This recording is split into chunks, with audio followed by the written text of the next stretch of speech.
Ketika masuk pesantren, tangan Linda ditarik oleh sosok perempuan dengan wajah mengerikan. Sosok itu meminta Linda untuk keluar dari pesantren karena itu bukan tempatnya. Melihat tingkah Linda yang aneh, membuat Cik Hana ketakutan. Ia menanyakan apa yang terjadi karena Linda tiba-tiba menjadi histeris. Linda bergegas pergi menuju ke kamar. Cik Hana meminta Linda untuk beristirahat dan bersiap untuk pergi ke masjid malam nanti. Linda pun segera membuka bilik tempat tinggal sementara dan terkejut ketika melihat Pak Dola sedang membersihkan lingkungan. Merasa tak enak, Linda kembali menutup jendela kamarnya. Linda bergegas membereskan barang bawaan. Lalu ia melihat foto yang di bawahnya dan teringat dengan kejadian di mana Zaidi bapaknya meninggal dunia. Waktu itu Ustadz Aznan memberitahu warga jika Zaidi meninggal karena mengalami cedera di kepala yang parah. Linda kecil kala itu hanya bisa meratapi kepergian sang ayah. Selang beberapa hari kemudian, Ustadz Aznan memasukkan Linda ke dalam panti asuhan milik Buati. Aznan berjanji jika ia akan menjenguk Linda jika ada waktu. Linda yang pergi memandang ke arah Aznan dengan wajah yang mengerikan. Aznan yang mengetahui jika Linda adalah anak perjanjian dari iblis berusaha bersikap biasa saja dengan apa yang dilihatnya. Linda pun menangis ketika teringat dengan kejadian waktu lalu. Malam harinya terlihat Jamilah mengisi kajian di dalam masjid.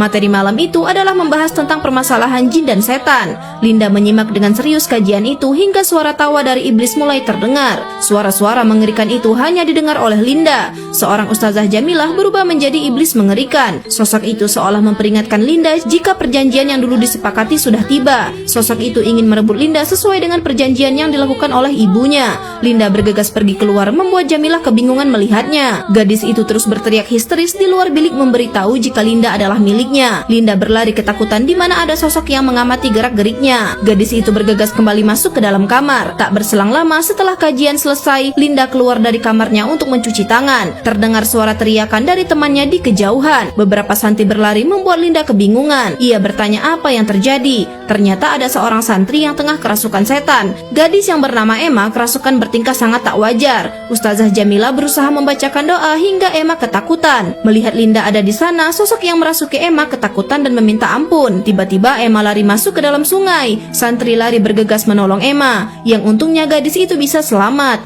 Linda yang melihat kejadian itu bergegas pergi kembali menuju kamar. Sementara itu Ibu Jamilah mendatangi bilik Bu Wiwin memberitahu apa yang terjadi. Jamilah meminta Wiwin untuk mengusir Linda dan mengembalikan anak itu ke tempat semula. Ia meyakini jika apa yang terjadi dengan Emma yang kerasukan ada hubungannya dengan Linda. Linda yang masuk ke dalam kamar bergegas menelpon Buati dan mempertanyakan kenapa ia masih terus mendapat gangguan. Ia meminta Buati untuk menjemputnya karena ia ingin pergi menemui Ustadz Aznan. Hingga terlihat jendela tiba-tiba terbuka dan sambungan telepon putus. Linda yang ketakutan bergegas menutup jendela kamarnya. Ia masih merasakan ketakutan dengan apa yang terjadi dengannya. Bu Jamilah sendiri masih terus mendesak Buati untuk mengusir Linda. Ia mengkhawatirkan tentang apa yang terjadi kepada para santri dan juga reputasi lembaga mereka jika Linda masih ada terus dan membuat kekacauan.